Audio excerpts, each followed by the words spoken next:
Sumainyo ang Panginoon. At sumainyo.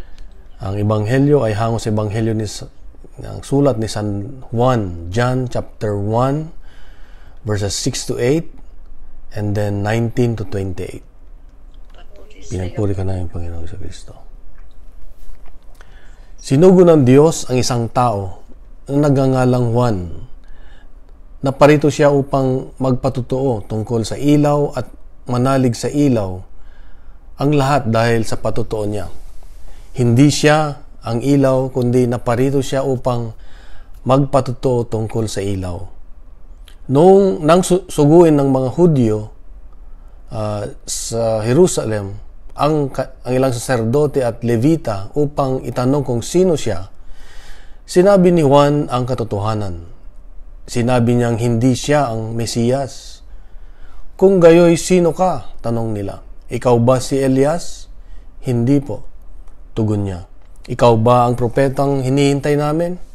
Sumagot siya, hindi po. Sino ka kung gayon? Tanong nila uli. Sabihin mo sa amin para masabi namin sa mga nagsugo sa amin. Ano ang masasabi mo tungkol sa iyong sarili? At sumagot si Juan, ako ang tinig ng isang sumisigaw sa ilang. Tuwirin ninyo ang daraanan ng Panginoon. Ang propeta Isaias ang may sabi nito. Ang mga nagtanong ay sugo ng mga Pariseo. Muli nilang tinanong si Juan, bakit ka nagbibinyag? Hindi pala naman ikaw ang Mesiyas, ni si Elias, ni ang propeta. Sumagot siya, ako'y nagbibinyag sa tubig, ngunit nasa gitna ninyo ang isang hindi ninyo nakikilala. Siya ang susunod sa akin, subalit hindi ako karapat-dapat magkalag man lamang ng tali ng kanyang panyapak. Ito'y nangyari sa Betanya, sa ibayo ng Jordan, na pinagbibinyagan ni Juan. Mga kapatid, ito ang mabuting balita ng ating kaligtasan. Pinupuri ka namin, Panginoong Yesu Kristo. Okay, so ngayong linggo, ito na yung pangatlong Advent Sunday. Nakakalahati na tayo ng Advent. Magsisindihan na yung kulay pink, kulay rosas na kandila na representing joy, kagalakan. Ito yung tinatawag na Gaudete Sunday, joy. Dito pinapalala ng Diyos na ang isa sa mga kalooban ng Diyos sa atin, ito yung will niya sa atin ay na magkaroon ng kagalakan sa ating buhay, na tayo'y magalak lagi. Ito'y pinatotohanan ni San Pablo, Saint Paul sa Philippians chapter 4 verse 4 nang sinabi niya na rejoice in the Lord always. And I repeat, and again I will say, rejoice, sabi ni San Pablo. Ibig sabihin sa buhay natin,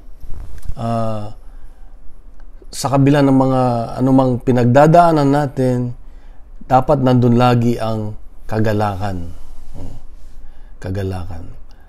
Hindi natin nararamdaman ang kagalakan sa ating buhay kung nandyan pa rin ang kasalanan. Hindi pwede magsama ang kasalanan at ang Diyos, ang kagalakan. Kaya nga sumisigaw si Juan Bautista, tuwirin niyo ang daan ng Diyos. Tanggalin natin habang tayo naghahanda ngayong Pasko. Sa aking paglalakad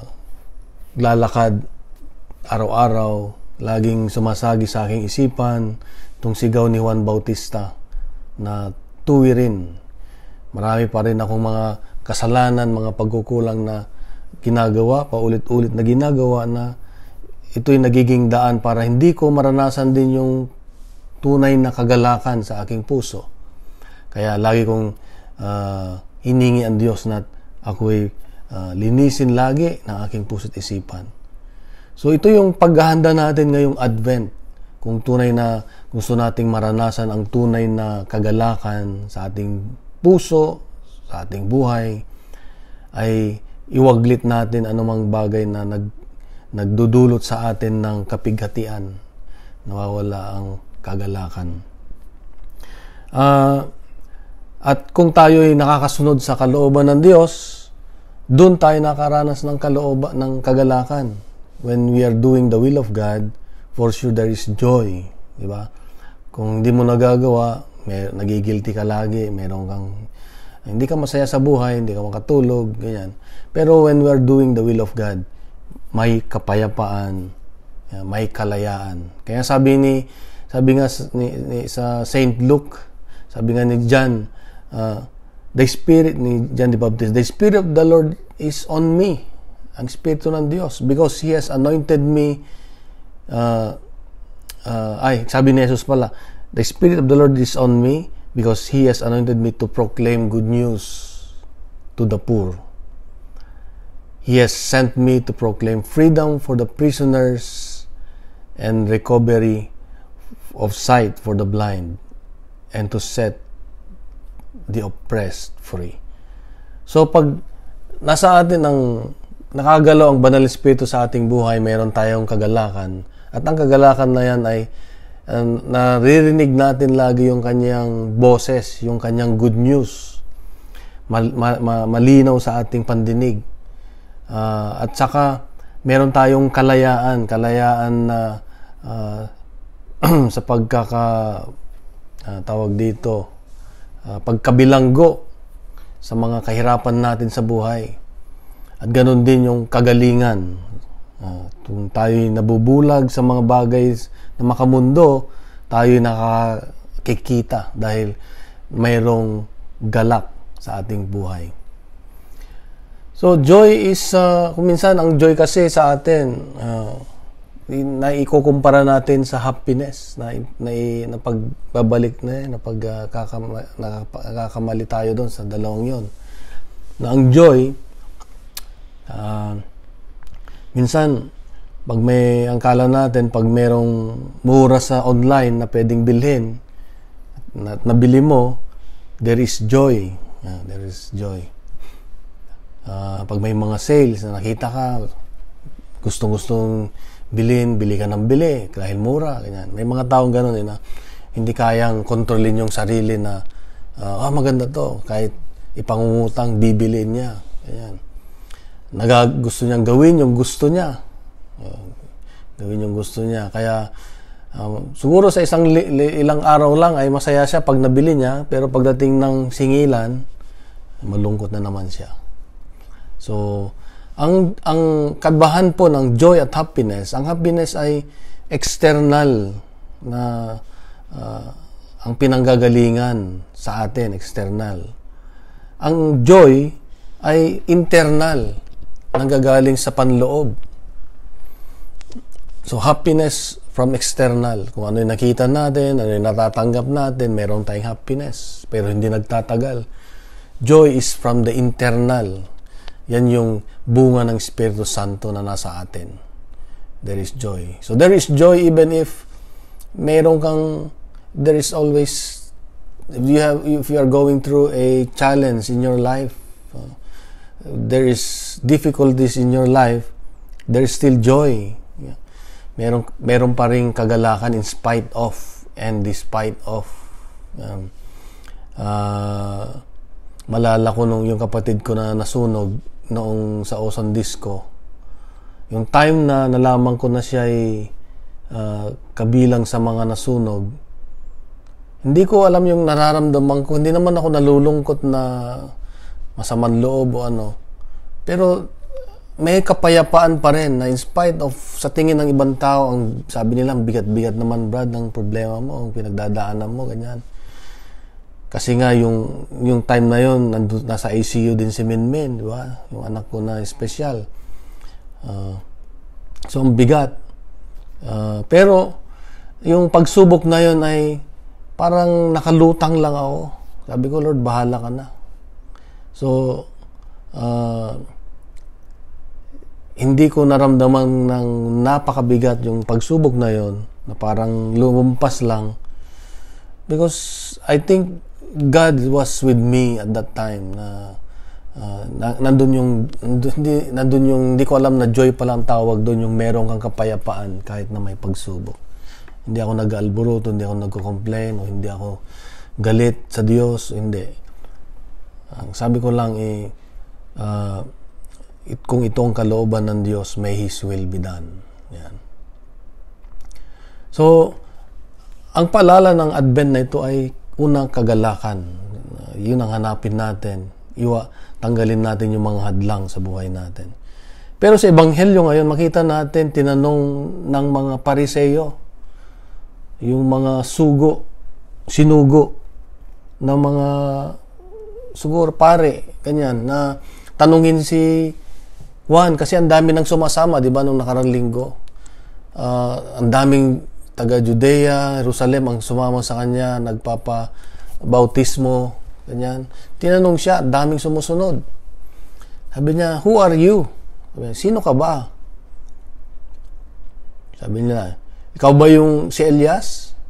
Sabi niya, hindi po ako si Elias. Ikaw ba ang propetang hinihintay namin?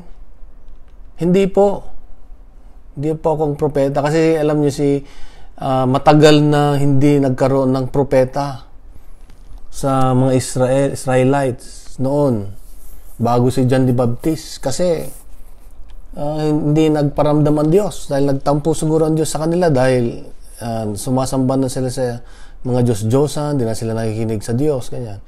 Kaya 400 years daw na hindi nagparamdam ang Diyos, at tapos biglang dumating ito si John the Baptist. Kaya sabi nila, ikaw na ba ang propeta na hinihintay namin? Sabi, hindi po. Alam nyo, maganda dito kay John, siya po ay napaka-humble na tao. Why? Because there is joy in his life. Napaka-humble kasi, paano ko napaka-humble? So, ang dami niyang mga alagad sumusunod sa kanya. Disciples.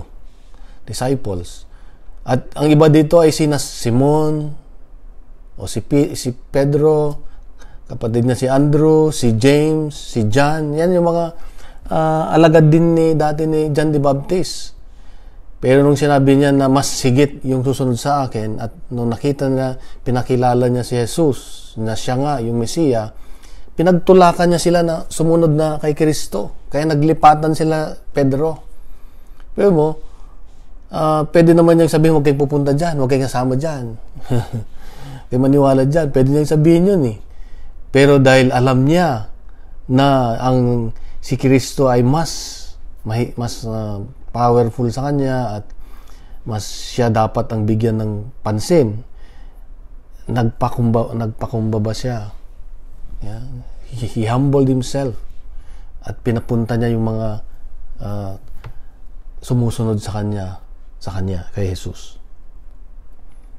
Guro, na tanong natin, why did John go to the desert in the first place? Bakit doon siya nagpunta? Sa disyerto. Diba? Bakit doon niya pinapunta yung mga tao? There are times kasi sa buhay natin, di ba, kung minsan naguguluhan tayo. Meron tayong mga great questions in life, kagaya ng, what is the meaning of my life? Ano bang purpose ko? Marami pa rin nalilito ngayon. Sa mga matanda na, pero nalilito pa rin, ano nga ba ako? Sino nga ba ako? Ano bang ibig sabihin ng buhay? Ano bang ibig sabihin ng kamatayan? Yan. Mga great questions yan sa buhay natin. Maaring itong si John the Baptist ay nakakaranas ng ganun din ng time na yon. Kaya nagkaroon siya ng spiritual retreat at pumunta sa disyerto, at doon niya natagpuan yung katugunan sa kanyang yung great questions in life niya, at natagpuan niya doon si Jesus. Kaya nga naging simple na lang ang buhay ni Juan Bautista. Diba? Magaling siya, matalino, graduate siya. Pero tawag dito, pinili niya yung buhay na simple, na damit niya ay ganun na lang, diba? Hindi ganun kagarbo, kinakain niya grasshopper o yung mga nasa bukyutan, ganyan lang. Napakasimple kasi doon niya naramdaman yung katugunan sa kanyang mga questions sa buhay niya.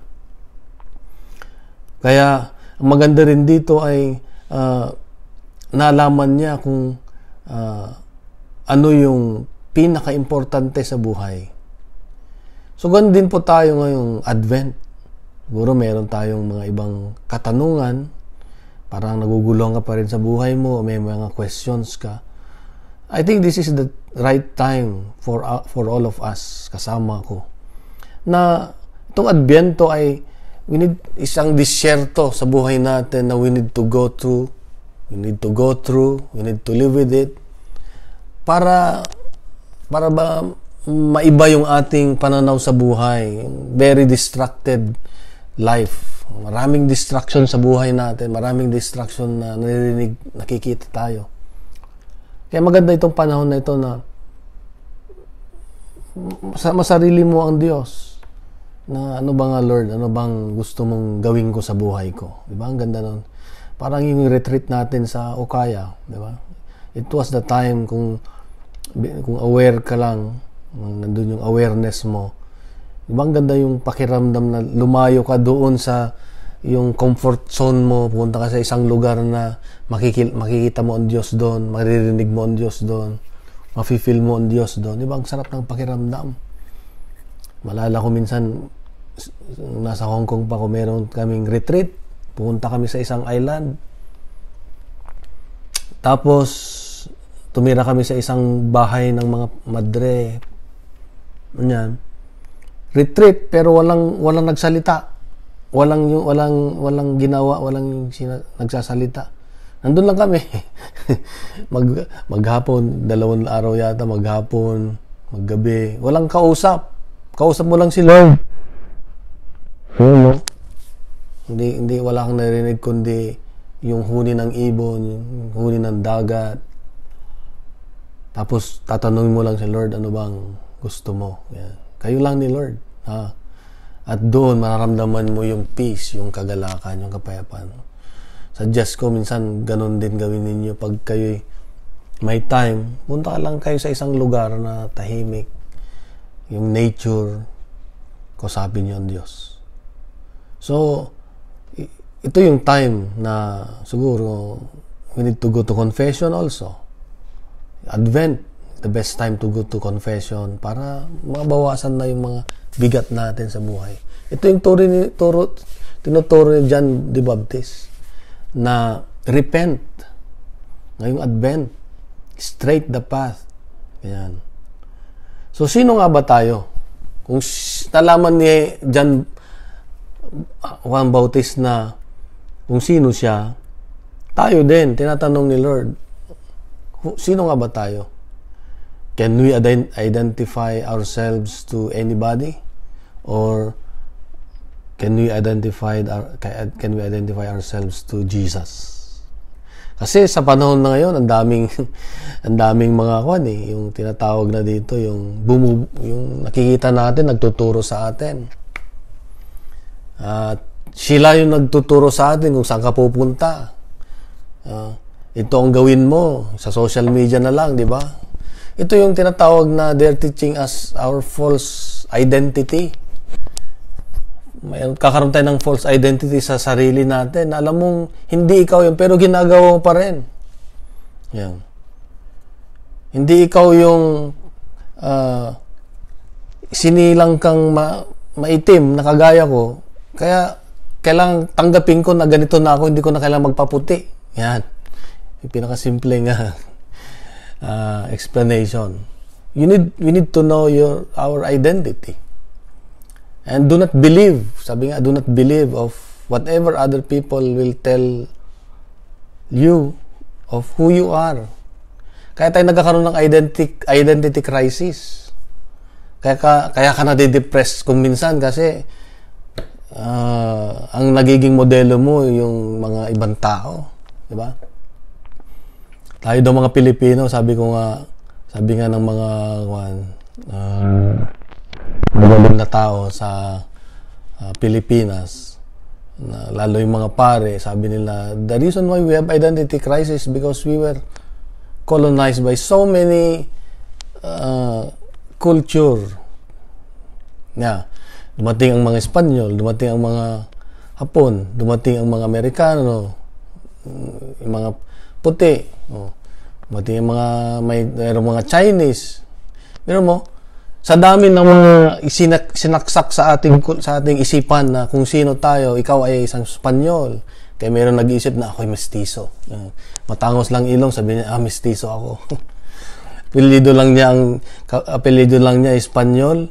Ay, mestiza ako. Yan. Kaya ang tingin niya sa sarili niya, napakataas. Di ba? Napakataas kasi may lahis ang Espanyol eh. Lalo na pag ikaw ay maputi. At tapos yung apelido mo mukhang Amerikano. O di, tingin mo ako ay Amerikano. Tingin mo sa sarili mo, napakataas mo. Kaya nga, yung mga nag-feed sa ating atensyon, wag nating pansinin, wag nating tanggapin. Tanggapin natin kung sino tayo. So, marami naniniwala ngayon, usong-uso, yung K-pop beauty, Korean beauty. Iba, ano bang Korean beauty? Yeah. Korean beauty, maputi, yeah. Makinis, B-shape ang mukha. B-shape pa ba ako? Hindi na. B-shape ang mukha. Ano pa? Kaya, marami nagpupunta sa South Korea. Sa Sabado pala, nandun kami sa South Korea uli. Nagyaya yung kaibigan ni Jolly bago kami pumunta ng Pilipinas. Kaya, ang daming dito, nagkakaroon tayo ng identity crisis. False identity. Let go of that false identity. Let go of lies. Kung sino ka, yan ka na eh. Yan ka yung ginawa ng Diyos eh. Si Juan ganun eh. Ganun yung ginawa niya. Tinanggap niya kung sino siya eh. Nalaman niya kung sino siya. Ano siya? Na siya yung sinugo ng Diyos na mangunguna. Para ihanda yung daraanan ni Jesus. Yun lang ang papel niya. Diba? Sino ka? Hindi po ako si Elias. Hindi po ako ang propeta. Minsan, inisip natin sarili natin dahil tayo nasa love flock o nasa community o nag-serve sa simbahan. Inisip natin, mas banal ako. Kung may kaya tayo, mas successful ako. Mas mayaman ako. Ayan. Meron ding nag-iisip naman, mas kawawa ako. Hindi maganda maging mayaman. Ganyan din. Maraming mga false identity tayo na iniisip eh. Pero kung isipin mo lang, kung sino ka nga ba sa mata ng Diyos, tanggapin mo kung sino ka at maging sumunod ka sa pinapagawa ng Diyos, then you will have like John the Baptist. Na anong nangyari kay John the Baptist? Di ba? Siya yung living true witness. Nag-testify na ang susunod sa akin ay mas powerful. Di ko nga kayang tanggalin yung kanyang sandalyas eh. Sabi niya. So mga kapatid, ito yung wag nating kalimutan na ang identity natin, lalong higit ay makikilala natin kung tayo nakaangkla doon kay Jesus. Kung kilala natin si Jesus, mas madali nating makilala ang sarili natin na hindi tayo kapantay ni Jesus. At kung kilala natin ang Diyos, si Jesus, dapat meron tayong relasyon sa Kanya. Diba? Hindi natin makikilala ang Diyos kung wala tayong relasyon. Hindi tayo nagpupursigi na kilalanin ang Diyos.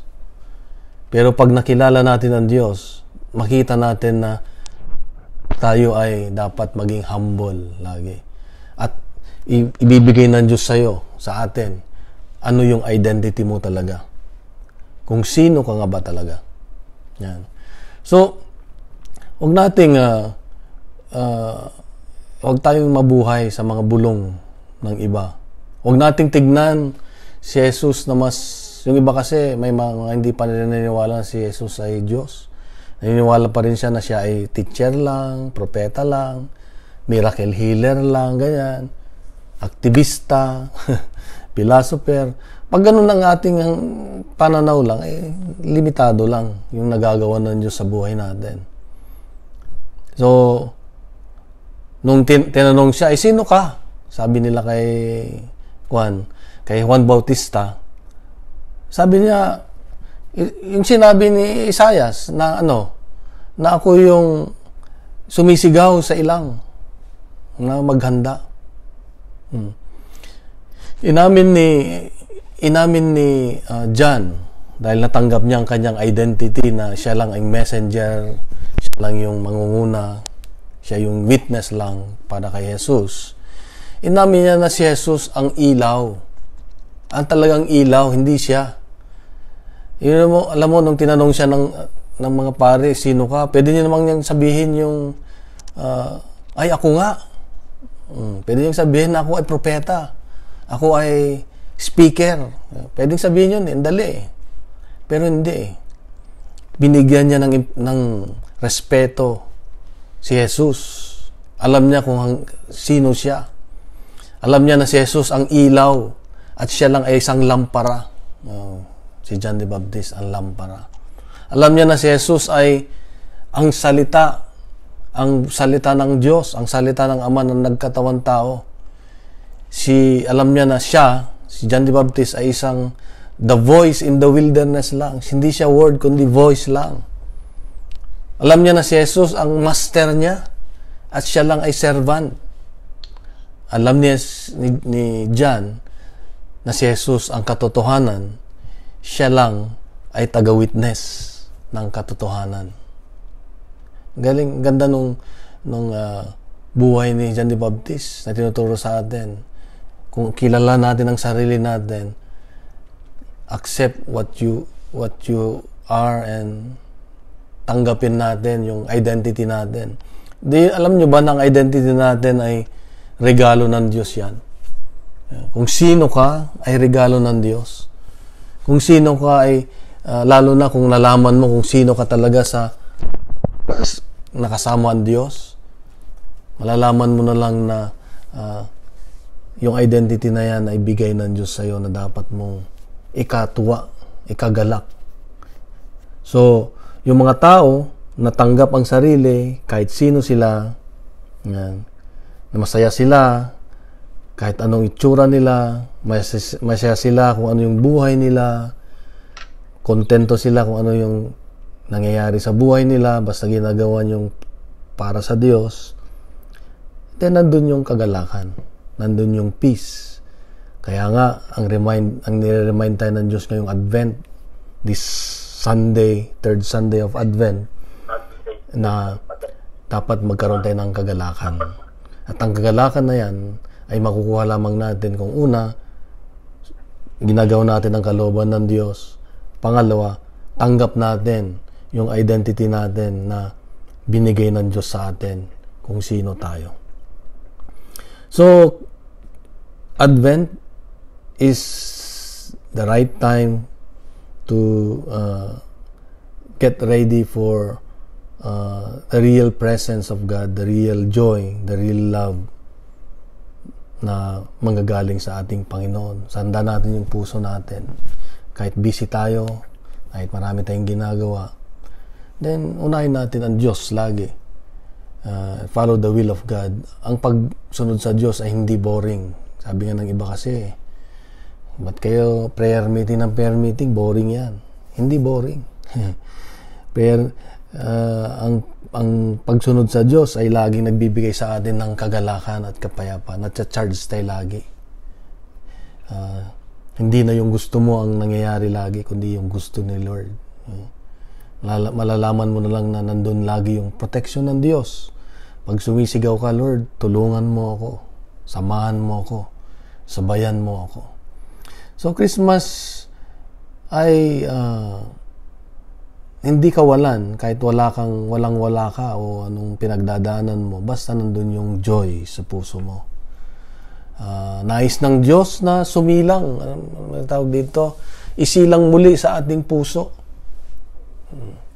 sa kabila ng ating kawalan. Sabi ko nga nung nakarang linggo, si Jesus ay nasa ilalim na ng mga bato. Yun ang sinisigaw ng mundo ngayon, na Jesus is under the rubble because of the war, because of the out of peace in other places, lalong-lalo na sa Middle East. at sa tawag dito, sa Russia at Ukraine, di ba? Ang daming sa Africa. Ang dami ngayon kawawa dahil sa war na yan. So, mga kapatid, ito yung pagnilayan natin. If God is with you, life is enough. There is joy. There is joy. So, let's continue to reflect on this. Tuloy nating pagbulayan hanggang linggo. Diba? Ngayon, Wednesday. Isipin natin hanggang linggo na paano ba kung magkaroon ng kagalakan sa aking puso. At tingin natin ang presensya ng Holy Spirit sa atin. So, let's close again this sharing with a short prayer. In the name of the Father, of the Son, of the Holy Spirit. Amen. Lord, napakaganda po ng mensahe mo sa amin ngayong araw na ito. Nawa, Lord, ay mahanapan talaga natin at maramdaman ang kagalakan na bumubulwak na binigay mo sa amin. Tulungan mo kami, Panginoon, na makasunod sa iyo upang maramdaman, matanggap natin ang kagalakan na yan. At matanggap namin kung sino kami na binigay mo sa amin. Lord, we thank you for this wonderful gift, wonderful life. Salamat po sa pag-ibig. Salamat po sa biyaya at grasya na patuloy mong binibigay at binubuhos sa amin. Ingatan mo ang aming mga mahal sa buhay. Ingatan mo kami. At nawa ang iyong biyaya, ang iyong Holy Spirit, ang iyong banal na Espiritu Santo ang siyang manguna lagi sa aming buhay at sa aming mga mahal sa buhay. Mama Mary, please thank you for praying for us. Continue to be with us and guide us and pray for us. Ang lahat ng ito ay may aming kailingan sa iyo sa pamamagitan ng iyong anak na si Jesus kasama ang banal na Espiritu Santo magpasawalang hanggan. Amen. Sa ngalan ng Ama, ng Anak, ng Espiritu Santo. Amen. Amen. God is good all the time. Sobra-sobra. Thank you, Lord. Thank you, God.